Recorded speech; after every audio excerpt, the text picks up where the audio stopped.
The FBI agent pushed the photo across the table.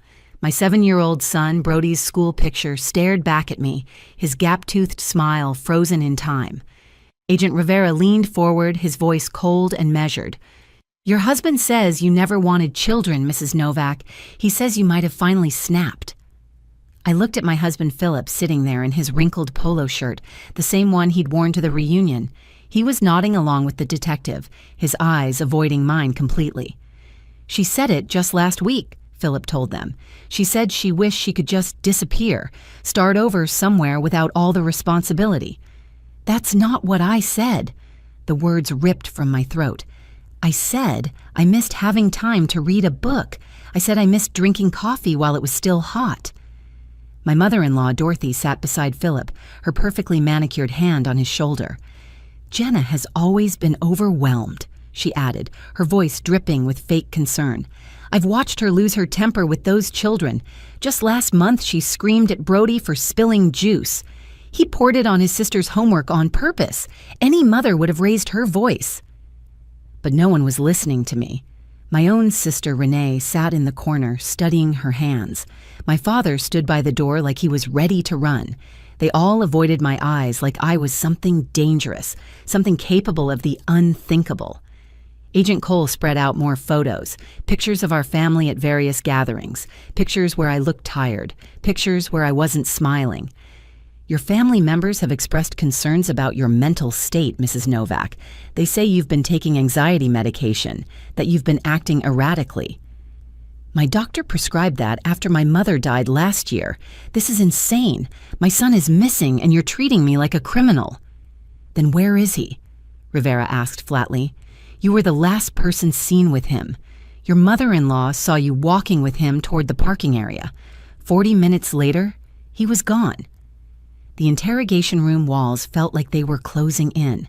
The fluorescent lights buzzed overhead, harsh and unforgiving. This was hour 6 of questioning, and instead of looking for Brody, they were looking at me. That's when the door opened. My 9-year-old daughter, Skylar, walked in, clutching her tablet to her chest. She wasn't supposed to be there. She was supposed to be at Dorothy's house, safe and away from all this madness. "I need to show you something," Skylar said, her small voice cutting through the tension. She looked directly at Agent Rivera, then at her father. "I have a video of what really happened to Brody." Philip stood up. "Skylar, honey, this isn't the time." "Dad, stop protecting Grandma." She opened her tablet with steady hands. "I have a video of Grandma and Uncle Mark putting my brother in their car trunk. I recorded the whole thing." The room went completely silent. You could hear heart stopping. Breathing ceased, reality shifting. Dorothy's face went white as paper. Philip's mouth opened, but no words came out. "That's impossible," Dorothy whispered. Skylar turned the tablet screen toward Agent Rivera. "It's not impossible. It's evidence. And you've been blaming my mom while Grandma had Brody the whole time." Rivera took the tablet, his professional composure cracking. On the screen, clear as day, was Dorothy leading my son by the hand, Mark beside her. My baby boy trusting his grandmother, the trunk of her Cadillac opening like a mouth, ready to swallow him whole. "Play it," I said, my voice stronger than I'd felt in hours. "Play it so everyone can see who the real monster is in this room." The Garrison family reunion happens every 4th of July at my in-laws' lake house in Michigan. 60 acres of property where kids run wild and adults drink too much. I'm Jenna Novak, and until that day, I thought my biggest problem was Dorothy, my mother-in-law, constantly undermining my parenting at every opportunity. "Jenna lets those kids eat too much sugar," Dorothy would announce at every gathering, her voice carrying across the yard like she was making a public service announcement. When Philip was young, I never allowed such behavior. Children need structure, not friendship from their parents. That morning started like every 4th of July for the past 11 years. Brody bounced on our bed at 6 in the morning, his energy already at maximum capacity. "Mom, can I wear my Captain America shirt to the party?" His gap-toothed smile melted my heart the way it always did. He'd lost that front tooth just 2 weeks ago, and he was so proud of the gap. Skylar was already dressed and sitting at the kitchen table, organizing her colored pencils in her backpack with the precision of a surgeon. She never went anywhere without her art supplies and her tablet for recording what she called her nature documentaries. She'd been obsessed with David Attenborough videos lately, narrating everything in a British accent that made Brody giggle uncontrollably. "You sure you want to go today?" Philip asked me while shaving, his reflection meeting my eyes in the bathroom mirror. "You know my mother will just criticize everything you do. Last year she made you cry over the potato salad." "She didn't make me cry. I had allergies," I lied, folding Brody's swim trunks into our beach bag. "Besides, it's family. We show up. We smile. We survive. That's what we do." Philip rinsed his razor and turned to face me. "We could say Brody's sick. Make an excuse. Your mother would show up here with a thermometer and a priest to perform an exorcism. You know that's worse than just going." He laughed, but it was hollow. We both knew Dorothy would find a way to make me feel inadequate whether we attended or not. At least at the reunion, there would be witnesses to her passive aggression.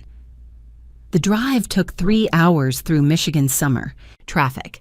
Philip played his favorite podcast about financial planning and investment strategies, while the kids watched downloaded movies on their tablets. I stared out the window at the passing farmland, mentally preparing my responses to Dorothy's inevitable criticisms. "Thank you for your concern. I'll take that into consideration." How interesting.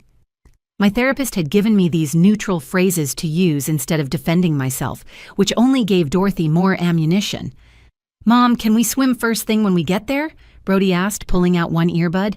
"After we say hello to everyone, baby. Manners first, then fun." "Grandma Dorothy says manners are caught, not taught," he replied, and I bit my tongue hard enough to taste blood. "Grandma Dorothy says a lot of things," Skylar muttered, not looking up from her tablet where she was editing a video of butterflies she'd filmed in our backyard. "Be nice," Philip warned, but his heart wasn't in it. Even he knew his mother was difficult. The gravel driveway crunched under our tires as we pulled up to the lake house.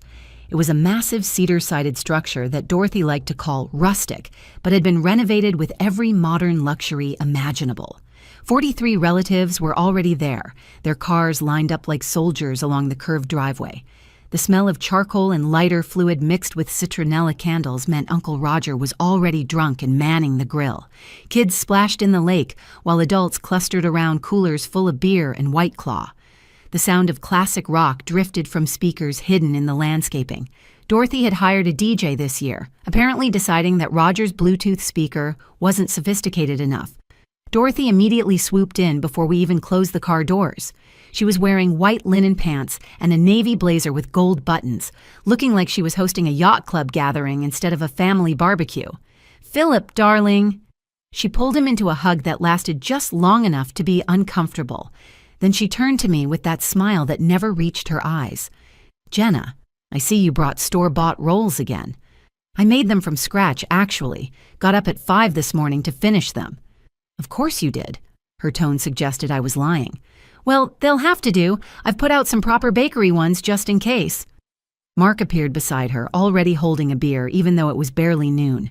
His girlfriend of the month, whose name I hadn't bothered to learn yet, hung on his arm, looking bored. "Hey, family, kids are getting big." Mark roughed up Brody's hair. "This little man ready to catch some fish with Uncle Mark?"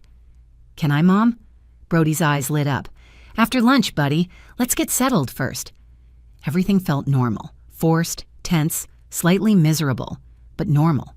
Our family's version of normal, anyway. By 3 in the afternoon, the heat was oppressive, the kind of Michigan humidity that makes your clothes stick to your skin and your temper short. I was in the kitchen refilling water bottles for the kids when I realized I hadn't seen Brody for at least 20 minutes. Not unusual at these gatherings where cousins formed packs and roamed the property like small wildlife, but something made me pause.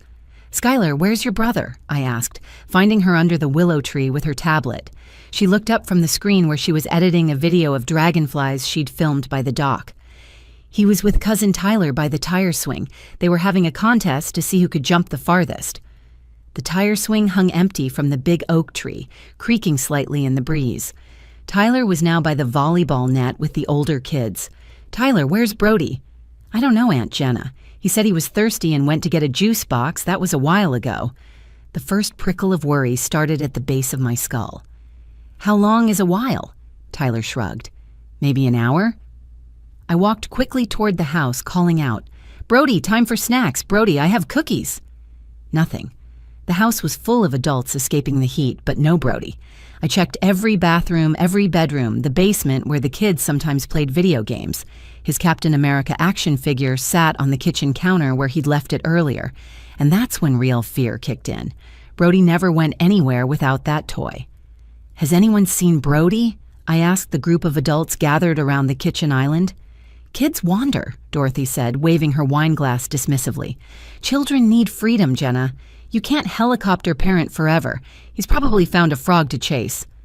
"He's 7 years old, Dorothy. When did you last see him?" "You're overreacting, as usual. This is a safe space. Family only. What could possibly happen?" But other parents started to understand my concern. My sister Renee put down her drink. "I'll check the boathouse." My father stood up from his chair. "I'll walk the tree line." More family members joined the search. We called his name, checked every structure on the property. The tool shed, the old barn, behind the garage, inside every car. Philip emerged from the house, clearly annoyed by the disruption. "What's all the yelling about?" "I can't find Brody. No one has seen him for over an hour." "He's probably hiding. You know how he gets when you smother him. Last week, you wouldn't let him ride his bike to the corner store, and he hid in the basement for 2 hours. That's completely different, Philip. He was making a point. This isn't that. Something's wrong. You always assume the worst. And you always assume I'm overreacting." The search intensified. 30 minutes became 45, an hour. My chest was so tight I could barely breathe. Renee found his shoe by the parking area, just one shoe, his left sneaker with the Lightning McQueen laces. "This was by the gravel," she said, handing it to me. "Call 911, I said, my voice cracking. "Let's not be dramatic," Philip said, but his voice wavered now, the reality starting to sink in. Dorothy interjected, her voice sharp. "If you hadn't let him run wild all the time, Jenna, he'd know to stay close. This is what happens when children have no boundaries." "Your property is 60 acres, Dorothy. Where is my son?" "Don't raise your voice at me. This is your fault for not watching him properly." "I was getting water for all the kids. I was gone for 5 minutes." Clearly, that was 5 minutes too long. I wanted to scream at her, to shake her, but instead I dialed 911 myself. The sheriff arrived at 4:47 p.m., followed by state police, and by sunset, the FBI had taken over. They found no trace of Brody except that shoe and his action figure. No witnesses saw him leave. No strange cars had been spotted. Security cameras from the gas station 2 miles away showed nothing unusual. Agent Rivera pulled me aside as the sun set, the sky painted red like a warning. "Mrs. Novak, we need to discuss some concerning things your husband has told us." "What things?" "He says you've been struggling with motherhood, that you recently mentioned wishing you'd never had children." My blood turned to ice water. "That's not what I said. I made a joke about missing sleeping in on Saturdays. Every parent says things like that." "He also mentioned you've been taking anxiety medication, that you've had angry outbursts. Your mother-in-law corroborates these concerns. She says you were the last person seen with Brody." I looked across the room at Philip, who was talking to another agent, gesturing with his hands. Dorothy stood beside him, rubbing his back, both of them glancing at me like I was a suspect, not a mother whose child was missing. The FBI moved me to a separate room in the lake house, Dorothy's home office that smelled like leather and judgment. Agent Rivera and Agent Cole sat across from me like I was a criminal instead of a terrified mother. The wooden chair felt hard beneath me, and I could hear my family's voices through the walls, discussing me like I wasn't there. "Jenna," Rivera said, opening a notebook, "your husband claims you were the last person with Brody. He says you took him to get something from your car around 2:30 p.m. That's a complete lie. I was in the kitchen with at least 12 other people. Ask Aunt Margaret, ask Cousin Linda, ask anyone who was actually there instead of drinking beer by the pool. Your mother-in-law corroborates his story. She says she distinctly saw you walking with Brody toward the parking area, holding his hand. Dorothy hates me. She's been trying to break up my marriage since the day Philip proposed. This is insane." Cole leaned forward, his face sympathetic but firm. "Several family members have expressed concerns about your mental state. Your sister Renee mentioned you called her crying last month, saying you were overwhelmed and couldn't handle everything anymore. My cat died. Whiskers, who I'd had for 15 years, died, and I was sad. Since when is grief a crime? Your father says you've seemed distant lately. Your brother-in-law Mark says you barely spoke at Easter dinner. Because Mark spent Easter dinner describing his sexual conquests in detail. I was avoiding him, not having a breakdown. They grilled me for hours. Where did you hide him? Did you hurt him? Was it an accident? Did you plan this? The questions came faster and harder while my son was out there somewhere, scared and alone, and no one was actually looking for him. I want a lawyer, I finally said, my voice hoarse from answering the same questions 50 different ways. That's your right, Rivera said coldly, but innocent people usually don't need lawyers. It makes you look guilty. Being accused makes me look guilty. My husband and his mother lying makes me look guilty. I don't care how it looks anymore. I want a lawyer, and I want you to find my son. They released me at 2 a.m. with instructions not to leave town. The lake house was empty, except for Philip, who was sitting in the dark living room with a glass of whiskey. Where's Skylar? I asked. My mother took her to her house, just until this is sorted out. Sorted out? You mean until they arrest me for something I didn't do? He wouldn't look at me. Jenna, you have to admit you've been struggling. The medication, the mood swings, the way you snapped at Brody last week about his room. Every mother snaps occasionally. That doesn't make me a killer. Don't say that word. Why not? That's what you told them, isn't it? That's what you think? I don't know what to think anymore. I drove home alone to our empty house. The silence was deafening. Brody's cereal bowl still sat on the counter from that morning, a few Cheerios floating in warm milk. His iPad was still paused on a Minecraft video he'd been watching during breakfast. I collapsed on his bed, clutching his stuffed dinosaur that smelled like him, like grass stains and bubblegum shampoo. My phone buzzed with text after text. Renee, Jenna, what really happened? People are saying things. My father, the FBI says you're not cooperating. Just tell the truth and this will all be over. Mark, Philip's devastated. How could you do this to him? Even my best friend from college. I saw the news. I'm here if you need to talk about what happened. Everyone assumed I was guilty. Everyone believed I had hurt my baby. I didn't sleep. At sunrise, I made a decision. If the FBI wasn't going to look for Brody, I would. I drove back to the lake house alone, ignoring the missed calls from the lawyer my cousin had recommended. The property was wrapped in yellow tape, but I ducked under it. Maybe I'd missed something. Maybe Brody was hiding somewhere, scared and waiting for Mommy to find him. I searched every place we'd already looked, calling his name until my throat was raw. I was checking the old storm cellar when my phone rang. Skylar's face appeared on the screen. Mom, she whispered, and I could hear her crying. I need to show you something, but don't tell Dad or Grandma. They keep saying awful things about you, and I'm scared. Where are you, baby? At Grandma's house. Can you come? Park down the street at the yellow house with the garden gnomes. I'll sneak out through the basement.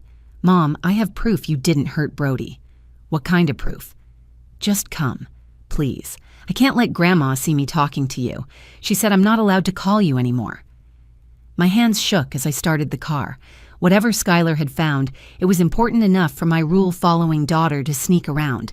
That alone told me everything. I parked 3 houses away from Dorothy's Colonial, behind a contractor's van that provided good cover. My hands trembled as I watched the basement door. Every second felt like an hour until Skylar's small figure slipped out, clutching her tablet to her chest like a life preserver. She ran to my car, yanking open the door and diving inside. Mom, I'm so scared to tell anyone else. They keep saying terrible things about you. Grandma said you're sick in the head. Dad just nods and agrees with everything she says. What is it, baby? What did you find? Her fingers shook as she opened her tablet, entering her passcode twice because she kept hitting the wrong numbers. Remember how I was making that nature documentary about butterflies? I had my tablet propped against the garden statue, recording the whole flower bed for a time-lapse. But the camera angle was wider than I thought. She pulled up a video file dated July 4th, 2:47 p.m. The timestamp made my heart race. That was exactly when I was supposedly making Brody disappear. Watch the background, Mom. Behind the roses. The video showed the garden, flowers swaying gently in the breeze. But in the background, the parking area was clearly visible. My blood turned to ice as I watched Dorothy walk into frame, holding Brody's hand. Mark was with them, carrying what looked like a juice box and a bag of chips. "Come on, buddy." Mark's voice was faint but audible on the recording. "Grandma's taking you for special ice cream, the good stuff from that place in town you love." "But Mom said to stay at the party," Brody protested, his little voice making my heart shatter. "She said I could swim after snack time." "This is a surprise for Mommy," Dorothy said, her voice sweet like poisoned honey. "She's been so tired lately, hasn't she?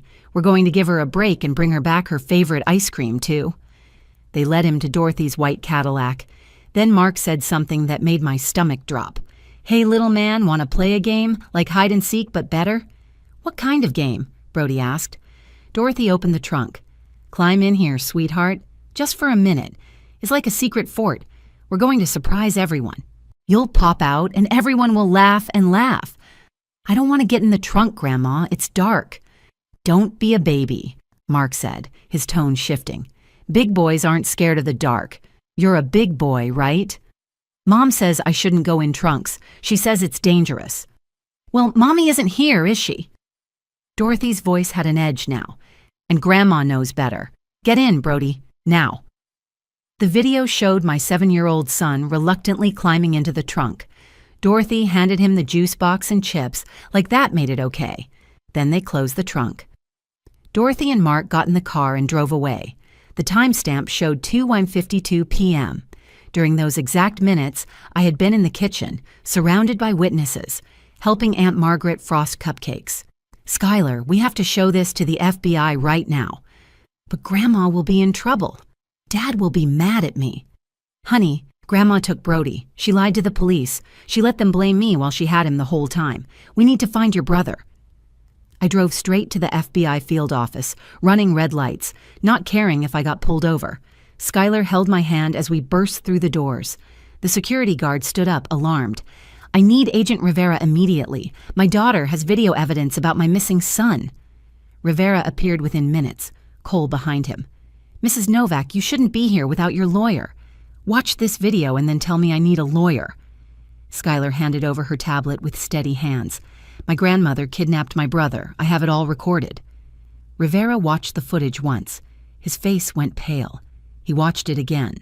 Then a third time. "Jesus Christ, Cole, get everyone now."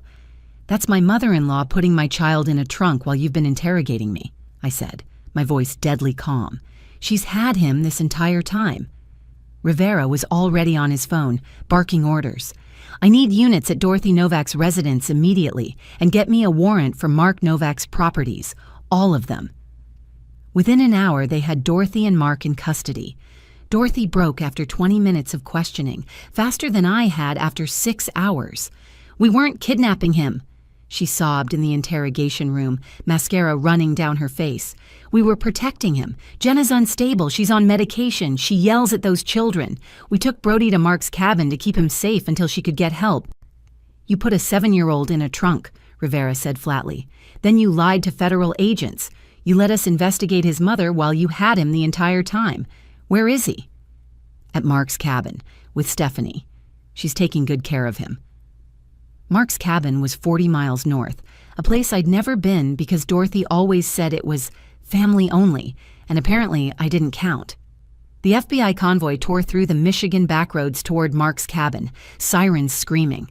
I rode with Rivera, gripping the door handle while Skylar stayed at the office with a child advocate. 40 miles never felt so long.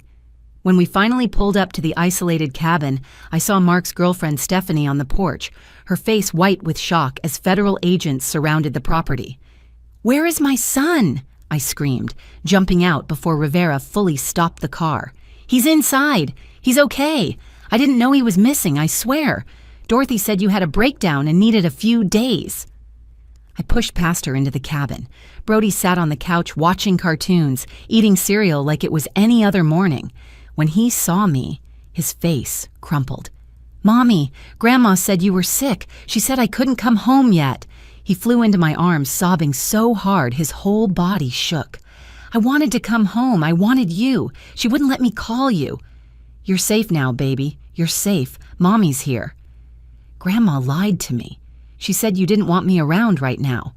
"That will never be true, you hear me? I will always want you around. Always." The ride back was quiet except for Brody's occasional sniffles. At the FBI office, Philip stood frozen as they played Skylar's video on a large monitor. His face went through every emotion possible before landing on devastation. "I didn't know," he kept repeating. "I swear I didn't know. Mom said she saw you with him. I believed her. Oh God, I believed her." "You chose to believe her," I said quietly, holding Brody tighter. "You told them I resented having kids.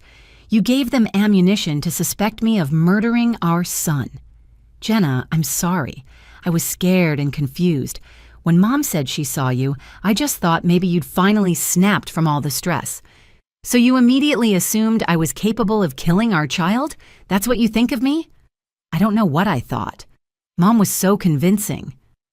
"Your mother traumatized our son, and you helped her frame me for it." Dorothy got 18 months in federal prison for kidnapping and lying to federal investigators. At sentencing, she stood before the judge, still trying to justify herself. "I was protecting my grandchild from an unfit mother," she said. "She feeds them processed food. She lets them have too much screen time. She yells when she's frustrated. I was doing what was best." The judge's response was swift and harsh. "You put a 7-year-old in a car trunk. You let his mother be investigated for his murder while you had him. You traumatized that child and nearly destroyed his mother. Your actions were criminal, not protective." Mark got 12 months. During his allocution, the truth finally came out.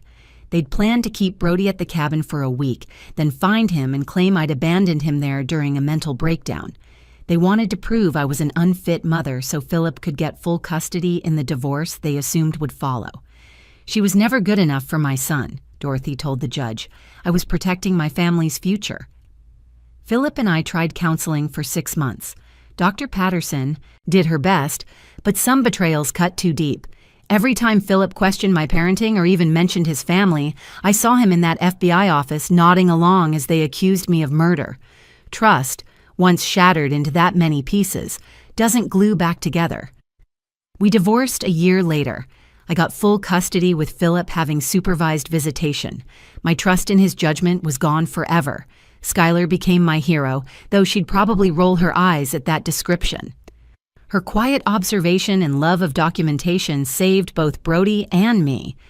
"I knew you didn't hurt Brody," she told me one night as I tucked her in.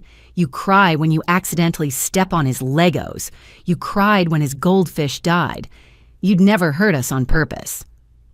Her nature documentary won the Elementary School Film Festival that year. She added a dedication at the end. "To my mom, who taught me to always look for the truth, even when it's hiding in the background." Brody still has nightmares sometimes. He won't get in any trunk, even to help load groceries. Therapy is helping, but Dorothy's game left scars that will take years to fully heal. He won't visit Philip if there's any chance of seeing his grandmother, even though she's in prison. My family apologized profusely for doubting me. Renee cried for weeks. My father couldn't look me in the eye for months. But apologies don't erase that moment when everyone I loved believed I could hurt my child. We're cordial now, but we'll never be close again. Dorothy writes me letters from prison that I burn unopened. Mark moved to Florida after his release and hasn't contacted us. Philip remarried last spring to someone his mother would have approved of. Someone who probably makes homemade organic baby food and never raises her voice. Every 4th of July, instead of family reunions, we go camping. Just the 3 of us. Skylar films wildlife for her YouTube channel. Brody builds elaborate stick forts and tells anyone who'll listen that his sister is going to be a famous director someday. And I watch them, grateful for their trust, their love, and their unshakable belief in me when the rest of the world was ready to lock me away.